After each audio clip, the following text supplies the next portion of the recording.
In the 5th year of my marriage with Vincent, I overheard him talking about me to his childhood friend. Linda is great in every way, just not pretty. She's embarrassing to take out. Later, his beautiful first love returned to the country. He took her for a midnight drive and got seriously injured saving her. As usual, I quietly handed over the divorce papers without making a scene. He stared at the divorce papers, looking somewhere between sad and mocking. Linda, you really never did love me, did you? Vincent got drunk again, and I had just finished organizing my work when I got the call. The clock read midnight, and I drove to the largest bar in Philadelphia. The hallway on the top floor was quiet, making the voices in the private room even clearer. Linda, she's great in every way, just not pretty. She's embarrassing to take out. The man's voice was lazy and dull, like a stagnant pond. I pushed open the door, and the room went silent for a moment. His childhood friend nudged him. Vincent, Linda's here to pick you up. Vincent lazily raised his eyes and suddenly smiled, reaching out to me. Let's go home. I've lost count of how many times this has happened. The last time was because of rumors between Gina and another celebrity, the time before he left a shareholders meeting early because of some news about Gina. Today, during a negotiation with clients, he suddenly left without a word. I was left apologizing to everyone on his behalf. This time, what's the reason? I nodded to the others and supported him, his weight almost fully leaning on me. Someone suddenly called out to me, looking hesitant, Gina's back in town. Be careful. I nodded without saying much. So he's acting out again because Gina's back? Linda, he slurred, half drunken, half sober, she's back.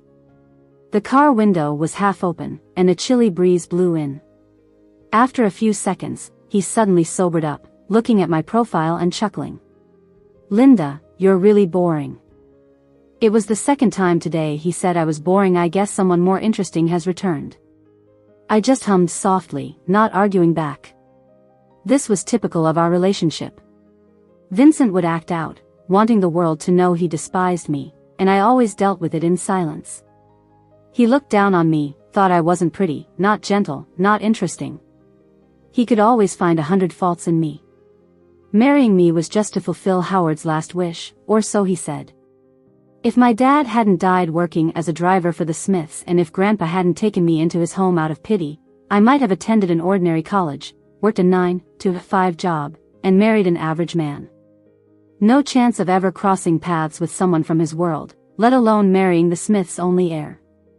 When Grandpa was on his deathbed, everyone wanted a piece of the Smiths. The uncles were circling like vultures, the stock was plummeting, and a major land investment was suddenly seized by the state, pushing the Smiths to the brink of bankruptcy. And where was Vincent? Chasing Gina abroad, phone switched off, unreachable. Until I showed up at his foreign apartment with bodyguards. He was drunk out of his mind, and I had him tied up. The pampered little prince had never suffered such indignity, pinned to the ground, glaring at me with bloodshot eyes. Howard had forced Gina to break up with him, and his dying wish was for me to marry Vincent.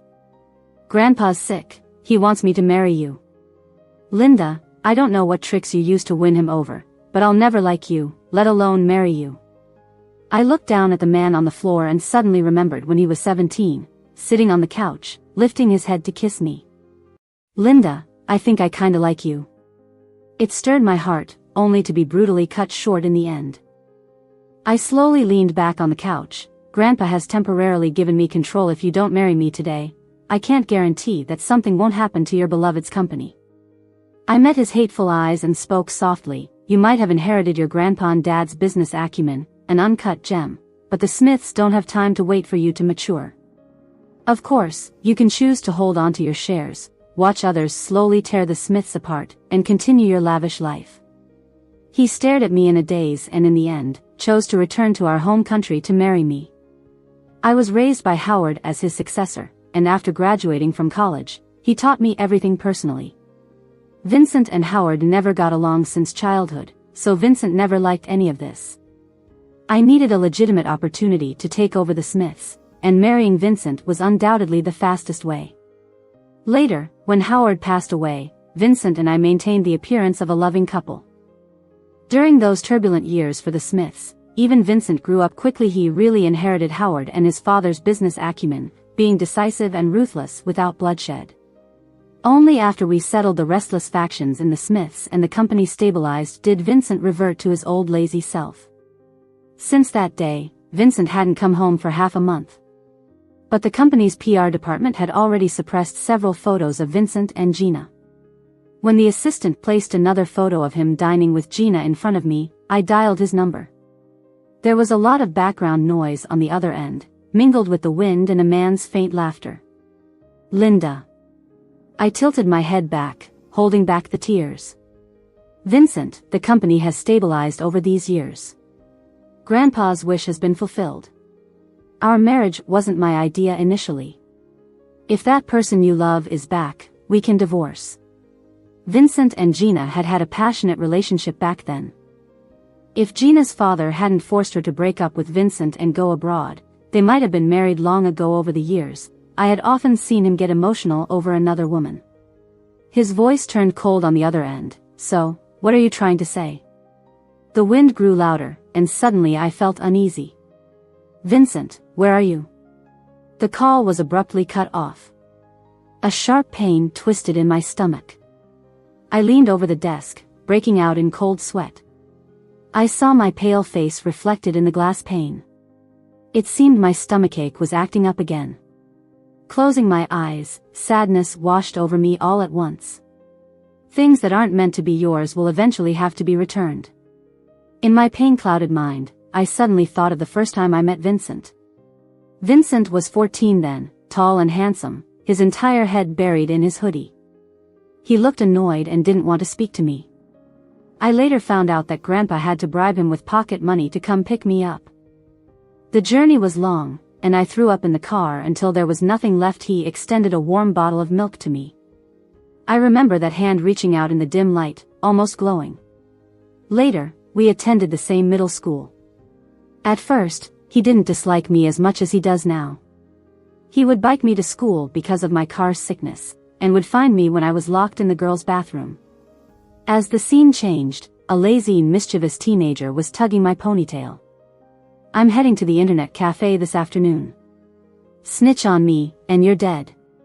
As if thinking of something, he put his arm around my shoulder. To be safe, you better come with me. So in the internet cafe, he played games while I slowly did my homework next to him. At night, unsurprisingly, he was punished again. In the cool night air of the front yard, he knelt upright and winked at me. I never understood why he always liked to provoke Grandpa. The year we graduated from middle school, the class went to the beach to see fireworks. I was forgotten on a deserted road. I walked along the road for what seemed like forever until Vincent rode up on his bike. His face was full of genuine concern. Years later, I still remembered his anxious face. His clothes were dusty, and his voice seemed to carry a sob. Linda, you scared me to death. Linda, are you scared? Leaning against his thin back, my heart pounded suddenly. The scene changed again. 17-year-old Vincent knelt on the carpet. Outside, the pines were covered in snow, the room warm and cozy.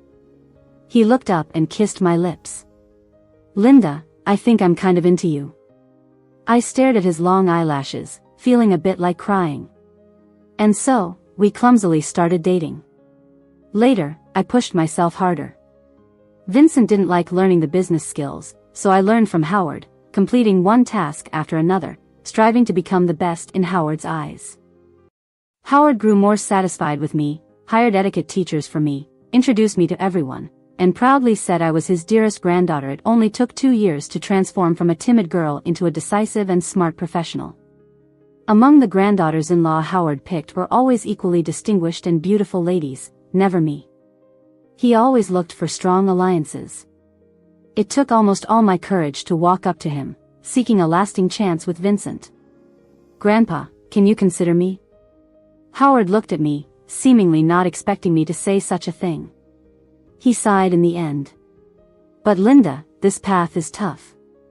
One day, you might realize Vincent is just a stupid jerk and regret your decision today. I lowered my head, my voice hoarse. I'm not afraid. I got busier and busier, with more to learn, and met Vincent less and less. Every time we met, he was either getting beaten by Howard or on his way to a beating. Vincent started hating me back then. He moved out, and we saw each other less and less later. At the school basketball game, he especially asked me to bring him water. I looked up from my book and caught his smiling eyes. "You're my girlfriend, right? Other girlfriends bring water." The game was exciting.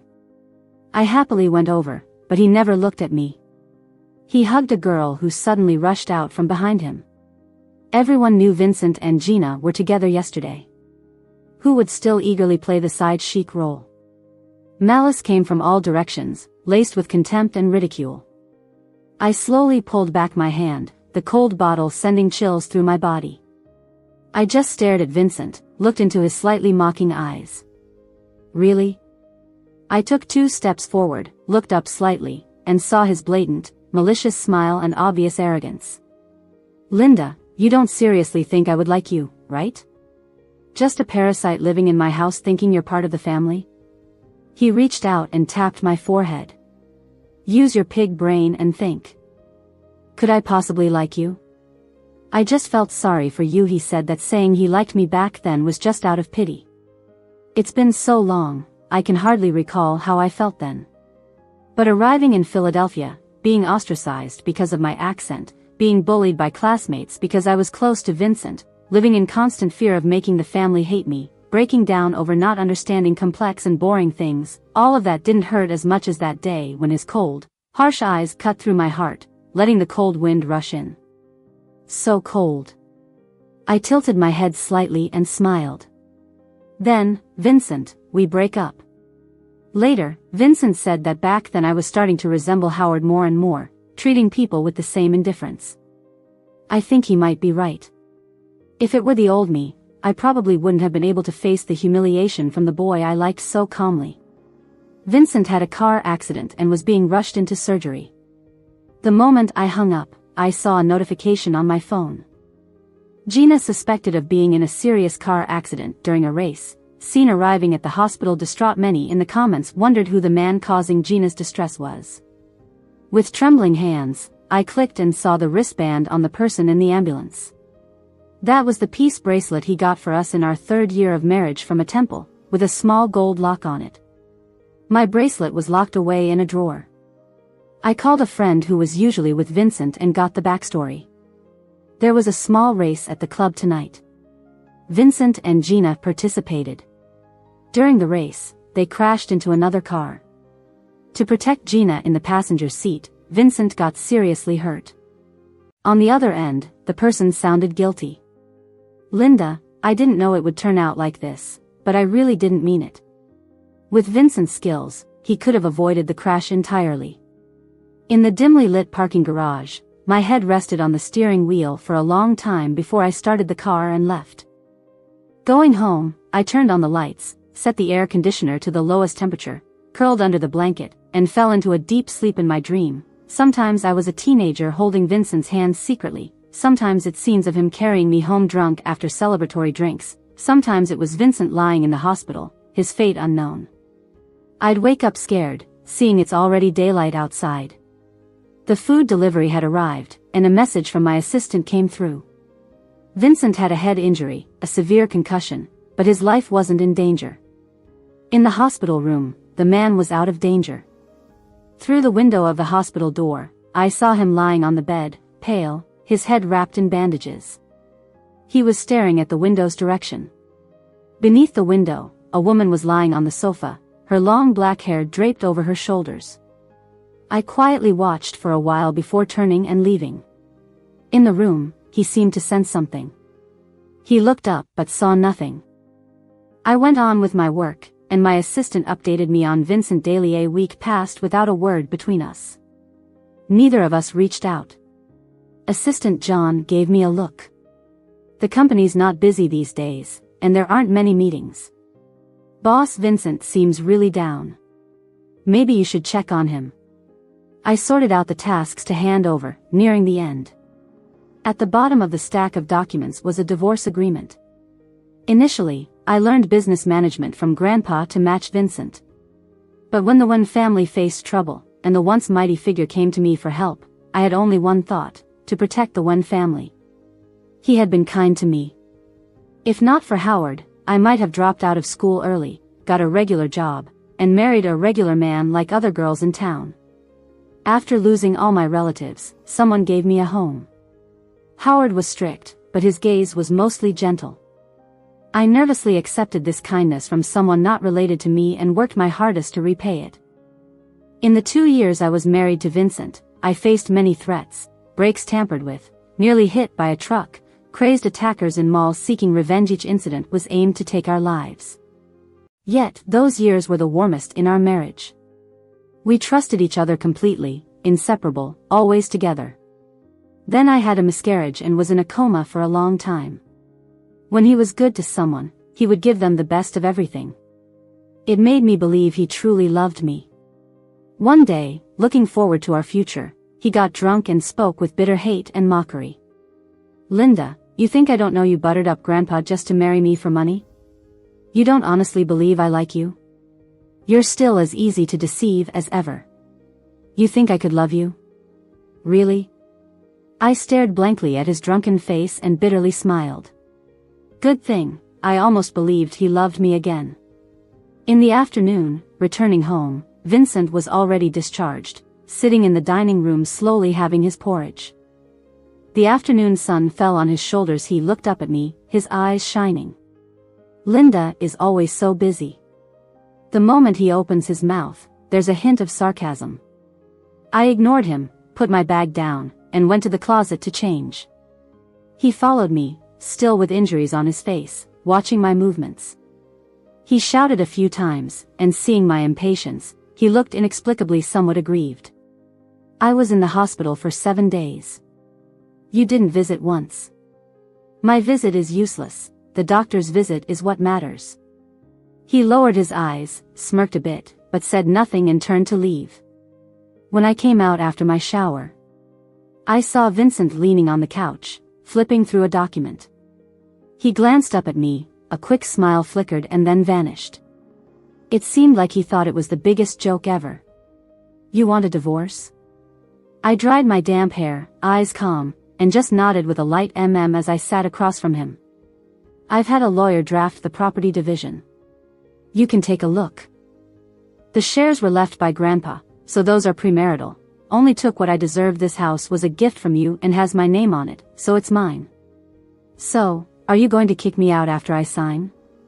He still held the divorce agreement in his hand. Due to an emotional breakdown. He laughed, his face an unreadable mix of mockery. He looked up at me and suddenly said, "Sometimes I feel you're truly Howard's student. You two are very alike. No matter if someone cries, makes trouble, throws tantrums, or acts irrational, you never care. You always stay cold, as if it's someone else's business, even if it's the closest person to you." Howard was domineering and strict, using corporal punishment on boys. Since I was a girl, he was relatively kinder, but many times still scolded me to the point of utter shame. Vincent never liked him, but I thought many times Howard's choices, while hurtful, were the best decisions. Even before he died, he paved the way for Vincent. Even if Vincent was unwilling to marry me, with Howard's downfall, he left enough money to ensure Vincent's wealthy and carefree life. I don't understand why he hates Howard so much. Seeing my silence, he suddenly tore up the divorce agreement in anger. "Linda, wasn't I good to you? These past years, whatever you wanted, I gave you. When you were sick, I took care of you, making sure you didn't burn yourself with soup. When you came home exhausted, I bathed you. Have you ever seen me serve anyone like that before? I even respected your wishes in bed. Linda, do you have no heart?" Back then, Vincent was indeed very good to me. Once, he said he wanted to surprise me and took me hiking. The mountain was high. I climbed for a long time and eventually refused to move further. It was a scenic area with a paved road, not steep, so he carried me step by step. At night, the wind was strong, and I felt sleepy, vaguely hearing his helpless voice. "Linda, you seem a bit thinner. Linda, aren't you curious what the surprise is?" I remember the cool mountain breeze that night, the city lights below like stars, the fireworks rising and dazzling. I turned to look just as a gentle kiss landed on my lips. It is known as the city of fireworks, with the most unique and beautiful displays. We made up for the missed seaside fireworks that year. When Vincent loves someone, he's a great lover. But when he dislikes someone, he's cruel and mean. I snapped out of my thoughts, wanting to say something, but then heard his soft and somewhat confused voice. He said, "Maybe you won't believe this, but I really love you." After saying this, his face suddenly turned pale, and he collapsed on the couch. Worried, I supported him, looking at the bandage on his head, feeling strangely amused, and so I laughed. Not long ago, he seemed deeply in love with Gina, even getting injured protecting her. I couldn't understand, risking your life for someone, isn't that love? But now he says he loves me. Vincent, I asked the doctor. He said your head was stitched with 28 stitches, just narrowly missing a fatal injury. Vincent has been pampered since childhood, extremely afraid of pain. The worst he had experienced was a minor beating from Howard. So, I really believe you love Gina a lot, to risk your life for her. I think you two are a good match. I've seen them eating in the cafeteria together, getting caught for early romance during a flag-raising ceremony, and their college scooter racing videos. They looked perfect together, both in appearance and interests, so vibrant and compatible. Compared to them, my time with Vincent was so plain, like water, making it seem remarkably dull and gray. Perhaps Vincent doesn't even remember. Vincent and Gina were the school couple everyone admired, while I was the girl who cried silently in a corner. She was the mistress trying to sabotage others' relationships, too cowardly to even confront anyone. You and I, we're just holding each other back. After saying this, I even smiled, feeling an unexpected calm in my heart. I knew this day would come from the moment we got married. Grandpa didn't approve of you and Gina before, but now you can finally be together. And what about us? I sighed. Vincent, we can't be a couple. We're not suited to be a couple. He silently watched me, making my heart feel a little uneasy. Looking at me, he explained, this accident was my mistake. I got distracted, causing the crash. I just didn't want innocent people to get hurt, but it wasn't out of love. It's been 5 years, I stopped loving her long ago. You can't use that as a reason for divorce. I looked down, mindlessly drying my hair, waiting for his next words. I don't love her anymore, Linda, I don't love her. He lifted his hand and pulled me into his arms. I looked at the wedding photo hanging prominently on the living room wall. To this day, I can still remember how it felt to wear a wedding dress for the first time. There was still a bit of a girl's heart in me, especially since I was marrying someone I'd liked since my teenage years, but Vincent didn't like me back then.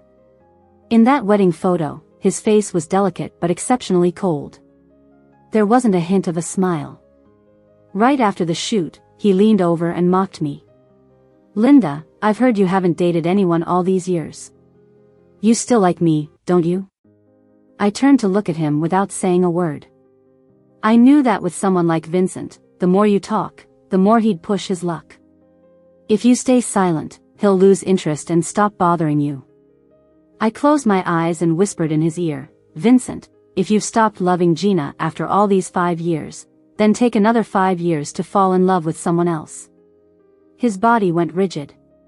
After a while, he stepped back, his hands on my shoulders. I looked into his eyes and saw them slightly red. After a long pause, he let out a bitter laugh. Linda, you really never loved me. Vincent and I parted ways unhappily. Vincent had been spending all his time at the office lately. After wrapping up my work, I took some time off and went shopping with friends. I rarely had any free time. Since undergoing Howard's elite education, I was either in class or on my way to class every day. After finally graduating early, I hurriedly took over the company. I told Anna about my plans to divorce Vincent. The pretty woman, sipping on a straw, just chuckled. That's good. We've been friends for years, and she's the only one who knows about Vincent and me. When we got tired of walking, we sat on a bench by the street. The seasons in Philly changed drastically. It seemed like it was summer just a few days ago, and now it's suddenly turned to fall. I thought you might try to stop me from getting a divorce. I laughed. To everyone else, even though I was smart and capable, I was seen as someone marrying up by being with Vincent. Anna leaned on my shoulder. Linda, from the first time I saw you, I felt you were tired. You always seem so nice to everyone, but I feel like your heart is barren, like nothing can grow. You care too much about those who've been kind to you and too afraid of not having anyone connected to you. When I broke up with Vincent in high school, it was like I came down with a severe flu. Both my body and spirit were exhausted like never before. It was unbearably painful, and I cried under my blanket at night. But the next morning, I still had to study those prearranged courses. Howard valued me greatly. I was his ideal granddaughter, considerate, obedient, and never rebellious.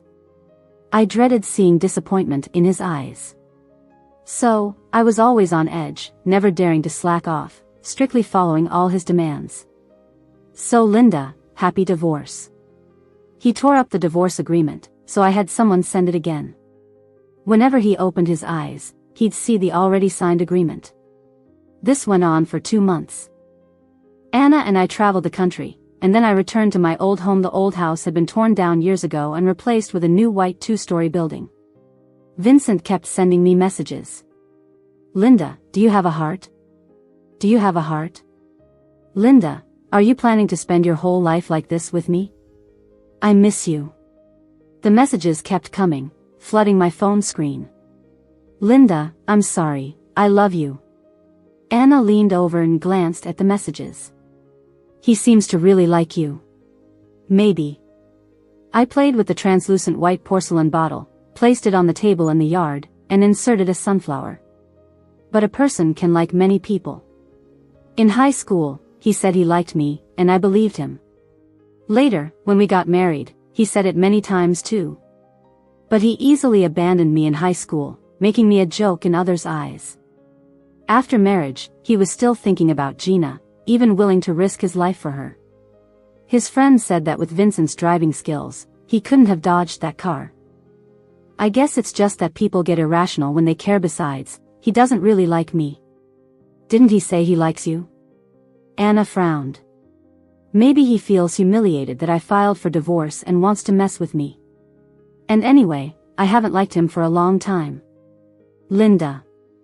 A man's tired and slightly angry voice interrupted. I turned around and saw Vincent looking disheveled and windblown, his hair a mess, but those beautiful eyes staring at me. This scene oddly overlapped with the boy from years ago who came to pick me up, his face grim as if someone owed him money. He spoke, word by word, Linda, you were hard to find. Anna went back the day after Vincent came. I went with Vincent to see her off. The return trip was unusually silent. The town was decked out in Christmas decorations, maybe because it was nearing Christmas.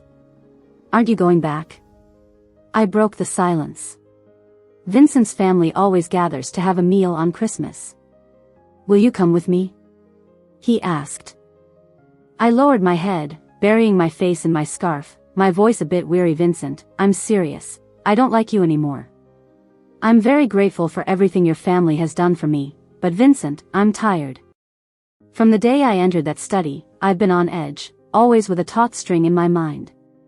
A child raised under someone else's roof learns to watch people's faces. I always feared I'd misstep. Later, I took over the company. I didn't dare slack off, afraid that one wrong decision could plunge the company into crisis. My body eventually broke down, and I miscarried. That little life arrived at the worst time. The company was at a critical stage in a bidding war. The child came suddenly and left just as suddenly. I reached my physical and mental limits, leading to a long period of unconsciousness in the hospital. Vincent lifted his arm and held me close.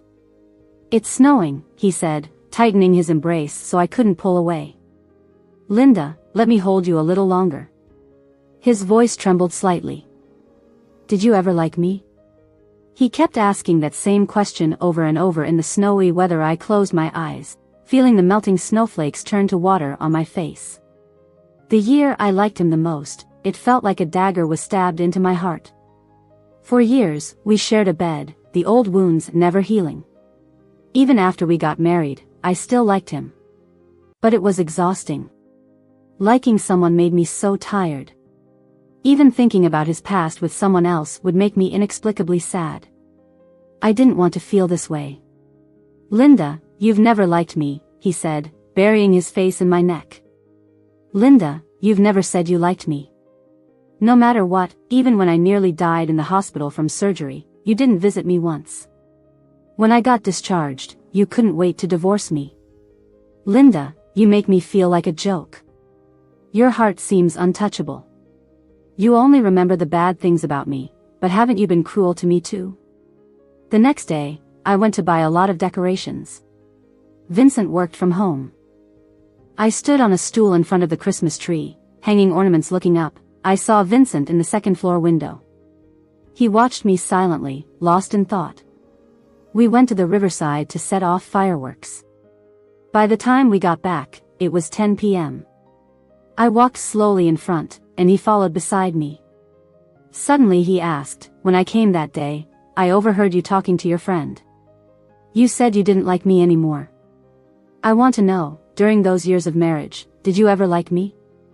I thought about it but didn't answer directly. Vincent, I really don't like you anymore.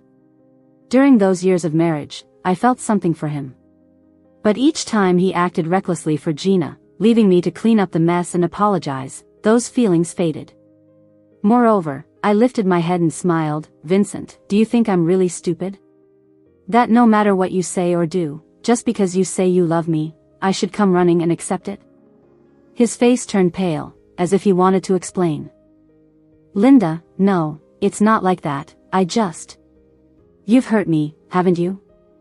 I stepped back. The streetlights illuminated the snow-covered ground. In high school, you said you liked me, then you cheated on me, and even humiliated me publicly, making others think I was just a mistress. Because you were good-looking and rich, people thought I was clinging to you. I pressed my lips together. Howard said I'd regret it. At that time, I did regret because I thought you were pretty lousy. Back then, all I did was eat, sleep, and study. My basics were so bad, I couldn't compare to kids who went to international schools. Even now, thinking back, it was tough. But the knowledge I gained stayed with me. I really wanted a future with Vincent. After marriage, just like you said, you treated me well. So well that I almost believed you loved me. But just as I was about to fall for you, you told me you were playing with me. People always get hurt repeatedly. Even knowing he's bad, even knowing he doesn't love me, even knowing he treats this relationship like a game, I kept getting my heart broken, letting him hurt me over and over. You know the story of the boy who cried wolf, right? Vincent's eyes turned red. I turned and walked forward. The streetlights made the snowy scene even more beautiful. I'm sorry, Linda. Vincent quickly caught up. Are we still friends? Even if we get a divorce, can we still be friends? I saw tears and confusion in his eyes, and finally, a glimmer of hope. Linda, if we divorce, will that end everything? I looked up. We're family. He lowered his head, snowflakes hanging on his eyelashes, melting on his face like tears. He kissed my forehead. Then let's be family. Vincent left town after New Year's. We finalized the divorce. Separation was the best choice for us at the time. He didn't pester me anymore, just sent me daily updates about trivial matters. But I didn't expect to run into Gina here. Her new movie set was in this town. She seemed surprised to see me that time. I looked a bit disheveled. We both knew of each other, understood each other's situations, but it seemed like our first formal meeting. She walked over, eyes curved into a smile, her voice bright and youthful. Should I call you Linda or? I thought for a moment. You can call me Linda. Being friends with an ex-husband's first love wasn't something I could do. But Gina was filming in town for about 3 months. She didn't know anyone else and became a frequent guest at my house for meals. She wasn't used to it, but after tasting my cooking, she wouldn't leave. I spent my days learning pottery from local masters and posted videos on an international video platform, which surprisingly gained a lot of attention. One day, while Gina happily ate noodles, she asked, "It's delicious. No wonder Vincent likes you so much. By the way, why are you here alone? Did you fight with Vincent?" Resting my chin on my hand, I looked at her. "We got divorced." She was a bit shocked. "I thought you two just had an argument. I felt like Vincent genuinely liked you. Last time you called, he was so distracted he almost caused an accident with me. At the hospital, he didn't say it, but I felt he was always waiting for you to visit him. I remembered the call I made when he had the accident. I talked about our divorce then." I bit my lip. Gina looked somewhat sorrowful. "I've been following your updates often. If it weren't for Vincent, we might have been friends." "Same here." I stirred the noodles with my chopsticks, feeling a little lost. I had followed Gina's news too, trying to figure out what kind of person she was. Gina and I smiled at each other. Now that we think about it, it's pretty funny. After shooting her scenes, Gina left. I went back to Philly and used all my money to start a small company that developed a video app. Gina somehow found out.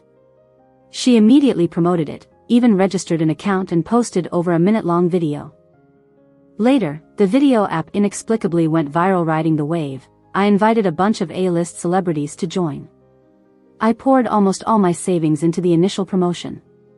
Vincent deposited a huge sum into my account. His text was brief: "Give me revenue shares." The video app kept getting bigger. Early users became the first people to profit from it. That tiny one-floor company gradually grew bigger. By our 5th anniversary, the company had stabilized. I hired a professional manager to run it and returned to the small town to make porcelain. Occasionally, I'd upload short videos and surprisingly gained a lot of followers. The town became a hot tourist spot thanks to Gina's movie. It's bustling every day now. With my videos promoting the porcelain town, local government even asked me to help with promotions. When my followers surpassed 5 million, I got a message from Vincent: "Congratulations." Over the years, he's always been there. He'd come to every holiday meal, never missing any major event in my life, but he kept his distance. I replied, "Thanks. I think it's not bad this way. We've had grievances, but not enough to break off completely. After all, Howard did help me out. Let's leave it at that." Epilogue: During these days in the small town, Vincent suddenly started dreaming about the past frequently. He dreamed of a big family fight where everything in the house was smashed. His dad was kneeling before Howard, pleading for his so-called true love. Vincent's parents had an arranged marriage with no love before getting together. Even after Vincent was born, there was still no love. Howard didn't agree to the divorce. Divorce involved too many interests. Plus, Vincent's mother was the best daughter-in-law handpicked by Howard, much like Linda, whom he groomed himself. The scene was chaotic. Howard sat at the head, the mother stood straight by the window, quietly watching the pine trees outside. The father knelt on the ground, silently resisting to Howard. Personal feelings never outweighed the family's century-old business. Feelings? Feelings were the least important in the world. Howard's tone was a little mocking. "How much interest is mixed into your so-called love? If you weren't my son, do you think your true love would still love you? You come to me talking about true love now, but why did you get married back then? You could have refused back then like you are now, even choosing to leave the family and be independent to pursue your so-called true love." The person kneeling was his son, but Howard's words lacked any warmth. "Since you made the choice back then, I won't give you a chance to turn back unless I'm dead." The argument ended unhappily. They were forced apart from their true loves, two people who hated each other tied together, arguing over trivial things. Howard sent them to a branch overseas. That plane later crashed unexpectedly, claiming both their lives with no remains left. They didn't even have a proper funeral. Vincent remembered crying and begging Howard, kneeling in the yard for a long time, just asking for a simple memorial for them. He remembered the old man's cold eyes, devoid of any warmth, as if his pleas meant nothing. "Your parents were already divorced before they left. They made their choice and weren't part of our family anymore." Howard looked down. Vincent, that was their choice. The look in front of him was terrifyingly cold. Vincent's cries stopped, and he pushed the person away and ran. I hate you. Vincent often wondered later. If Howard had agreed to the divorce that day, not sending them away to cultivate affection, they might not have died. He wouldn't have lost his parents. There was no sorrow in Howard's eyes, only the anger of being defied. It was laughable. His own son's life couldn't earn a shred of remorse or pity. His grandson's pleading cries couldn't grant a decent posthumous mark for his parents. Vincent just wanted a symbolic grave for his parents, but he couldn't even get that. Everything about his parents was cleaned out, leaving only a family photo kept hidden by Vincent. Vincent harbored some hate for Howard, hated his coldness and insensitivity. Howard wanted him as an heir, wielding a strict cane that often lashed on Vincent's back unnoticed. As Vincent grew, defying Howard oddly became a form of revenge, especially seeing the disappointment in Howard's eyes brought Vincent immense satisfaction. He was a person, not a robot following Howard's plans. Later, someone new joined the family, Howard's driver's daughter. Howard was attacked by enemies, saved by that driver at the cost of severe injury to himself. He had no parents or wife, just a middle school daughter. Before he died, he begged Howard to help her in the future. The first time he saw Linda, she had a bob with bangs and fair, smooth skin. She looked like a fine white porcelain with gentle, calm eyes. Howard told him to treat her well and not to bully her. That was the only time he didn't defy Howard. She was always very cautious. She got car sick and would throw up after a while in a closed space, but still, she huddled in the corner of the car. Because of her motion sickness, for a long time, he took her to school on a bike. She was scared of falling but only dared to lightly tug on his clothes. She always looked so gentle and calm. Even when bullied, she just endured it. Later, Vincent taught a lesson to everyone who bullied her. He suddenly felt protective of this lonely little girl. He knew Linda cried secretly at night. Her father had just passed away, she was in an unfamiliar place, and there was no one to stand up for her when she was bullied. He got mad at her for not fighting back and scolded her harshly. But Linda just looked up and smiled at him, acting carefree. They didn't hit me, saying a few words won't hurt. Vincent later realized she didn't fight back to avoid giving Howard a bad impression, so she endured things when she could at that time. Vincent didn't understand that feeling protective is the beginning of liking someone.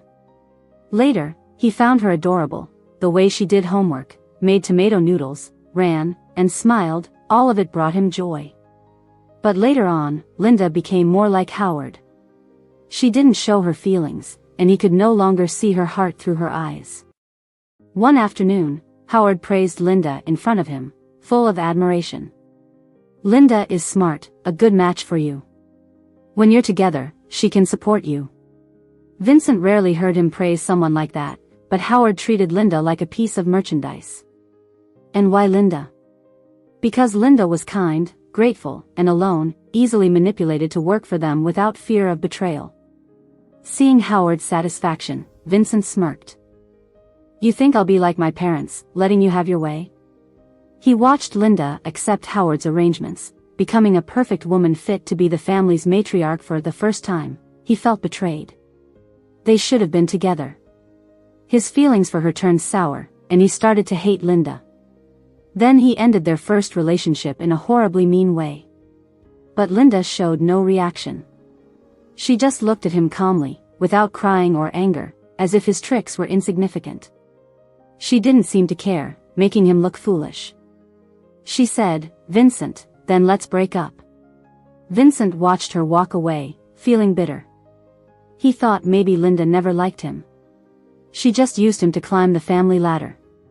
After all, it's almost impossible for a poor kid to rise up the ranks, Vincent thought bitterly. With Linda around, Howard left him alone more. He moved out and started dating Gina. Gina was pretty, lively, and passionate, with similar interests. After high school, being with Gina made him feel free, and he chose the same college as her. He hardly saw Linda over those 5 years, only hearing about her occasionally. She was recommended for scholarships, studied abroad, won many awards. She had an impressive resume. During holidays, they sometimes crossed paths. Linda would quietly sit, listening without looking at him. She had changed a lot, now wearing makeup and sporting wavy hair. Her timidity was gone, replaced by confidence, though her gentle, calm eyes remained. Later, Howard forced him to marry Linda, using Gina's family business as leverage, pushing her abroad. For the first time, Vincent found it funny that the same tactics used on his parents were now used on him. The same drama played out. He chased Gina abroad, but they eventually broke up. "I can't risk my family's downfall to be with you, Vincent. We're not kids. If just loving someone was enough, why is the divorce rate so high? And honestly, you don't love me that much either." "Who sneaks around checking alumni websites for top graduates?" Gina said. Vincent asked, "Then why did you date me?" She waved her bracelet. "Come on, you're rich, generous, and good-looking. Dating you was a status symbol." They fell silent, the river wind messing up their hair. Vincent broke the silence. "Sorry for what my grandfather did. I apologize for him. It's fine, I understand. Besides, I'm just staying abroad for a few years. No big deal. I haven't embarrassed myself there yet," Gina said. Vincent smiled a bit at her words. Then she laughed. "See, you're not even mad. Everyone said we were a perfect match, but all these years, we never felt like a real couple. You just happened to like the same things I did, confusing you." Vincent disagreed. "That's nonsense. You like me, but you don't love me. Liking is a common emotion for anyone. But loving someone means jealousy, hating everyone who isn't you around them, especially another man. You don't love me, so goodbye, Vincent," Gina explained. Their breakup wasn't angry or resentful, just like an ordinary day. Vincent wasn't even sad. When he was leaving, he saw an unexpected person. Even though the man looked older, he recognized him at a glance. That dad who was said to have died in a plane crash over a decade ago. It seemed like a family inside. A teenage boy, maybe 14 or 15, and a little girl, probably about 5 or 6. He heard the boy call the man, Daddy. Vincent stood outside the glass window, watching the family of 3. His eyes turned red. He could barely breathe. The man inside looked up but didn't recognize him. Vincent didn't know how he left. He went back to his temporary place and called Howard. "Did you know my dad was still alive?" There was silence for a few seconds. He was so tense, like a criminal waiting for a final verdict, that he didn't notice the weak voice on the other end. Years ago, both his parents had lovers outside their marriage. After the divorce, they feared their lovers might get dragged into their mess. Vincent's mom was especially worried her family might get destroyed because of her. So, they planned a fake death to escape the marriage. They abandoned their names, their family. They did it so perfectly that if it weren't for a suspicious asset transfer, even Howard might have been fooled.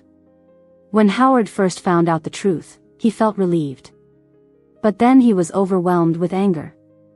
When he saw Vincent crying, begging for a memorial for his parents, he didn't know how to tell him. He drove them out of the family, warning them never to show up in front of Vincent again. He pretended never to have this son, and let Vincent think they were dead.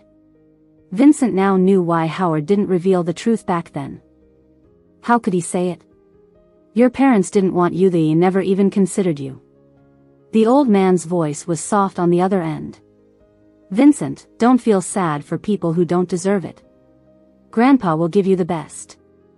Vincent didn't know his grandpa was terminally ill. He thought, like before, he'd pull through. That day, he got drunk until Linda found him. Suddenly, Vincent felt angry. He didn't know what he was mad about. He said, I will never marry you. She looked at his pained face, calmly analyzing the pros and cons. Shortly after he married Linda, his grandpa passed away. They handled the aftermath and dived right into work, not even processing their grief. But Vincent didn't expect it to be so hard. He regretted not listening to his grandpa before, stumbling around, learning so much from Linda. He could feel, during that time, Linda had a soul-deep weariness. She was more mature and calm than a few years ago, hiding sharpness in gentleness. She made decisive decisions, mitigating losses immediately, but she was too rational. So rational that she only saw the potential losses behind everything. Later, he was drugged by his uncle, who tried to create a scandal. When he woke up, Linda was beside him, sleeping peacefully and lazily. He blushed. It was his first time. Linda didn't react much, calmly explaining the whole story. It summed up to one thing: it was an accident. He knew it was an accident, and half forced, half seduced her into it. But her attitude still annoyed him. Linda responded with a simple without any intention of arguing. Vincent got angrier. Linda always had a way of pissing him off with her nonchalant manner. He didn't know how he fell for Linda again, just that when he saw her after waking up, he thought it wouldn't be bad to spend his life with her. This feeling was stronger than a few years ago, so strong that he wanted all of Linda's affection. He suddenly understood Gina's words. He knew he had done many hurtful things in his teenage years. Unsure how to make up for it, he tried to be overly good to her, offering what he thought was best. She was always indifferent. It was hard to see strong emotions in her eyes. But her heart remained cold. She smiled at him, met his demands, occasionally and unconsciously relying on him. But Vincent felt no love from her. Then, Linda had a miscarriage. Her health was too poor, failing all indicators, and she was in a coma at the hospital. Vincent felt panic again. He just wanted her to be safe, just to be safe. Later, after Linda recovered and was discharged, one day he received a call from her doctor. "Miss Linda, you have scheduled a termination next week. Please come for a full-body checkup this week." Vincent felt like he was falling into an ice pit. He hung up, feeling a sudden sense of irony. He felt mocked by everything he had done in the past 2 years. He thought he could move her heart. He thought Linda might have liked him a little. But she didn't like him. She didn't tell him about the pregnancy. Even without the accident, this child would never have been born. Linda didn't even want to inform him. Suddenly, he thought about his parents faking their deaths. Considering everything but him. Because they didn't love. Because he doesn't love her, and because he's not important, there's no need to care about his thoughts. He put down his phone. Just then, Linda walked out of the bathroom. Her face was calm, her arms pale and slender, with only the watch she always wore. "Where's the bracelet I got for you?" Vincent asked. "I put it away," Linda replied, lowering her eyes, her expression softening slightly. She didn't notice the hint of coldness in Vincent's eyes. Vincent realized that Linda might really not love him. This realization drove him crazy. No matter how he acted, Linda seemed indifferent. When he was cold to her, she was cold too, always calm, not even bothering to look at him. When he showed interest in other women, acting out in various situations, Linda just cleaned up his mess each time he felt like he was going insane. He'd rather Linda yell at him, hit him, curse him, anything but this indifferent reaction. Once, pretending to be drunk, he said some nasty things to her. Even through his drunken haze, he saw her calm face, and Vincent suddenly felt like a clown. It was as if, when he liked her and treated her well, she accepted it. When he stopped liking her, she didn't care either. He tried to break through her indifferent facade but found that she genuinely didn't care about him, even considering divorce. Vincent recollected himself and saw Linda downstairs, standing on her tiptoes to hang lights. Her face was always gentle and kind, yet she was famously tough in business. He remembered how others described her, the face of Little Red Riding Hood but the cunning of a sly wolf. Vincent suddenly remembered a phone call with his grandfather. He thought he knew what was best. They ended up getting divorced. His credibility, built over the years, was exhausted, making Linda paranoid. Vincent knew that even if they stayed together, things would be the same as before. He didn't want her to suffer anymore, so he stopped pursuing her. They were always just one step away, then another step away, with too many unhealed wounds needing the balm of time. As long as she had no one else by her side, he could wait for her. Vincent thought firmly as he looked at the city lights through the window. He picked up his phone, took a picture of the night scene, and sent it to Linda. He actually missed her a bit.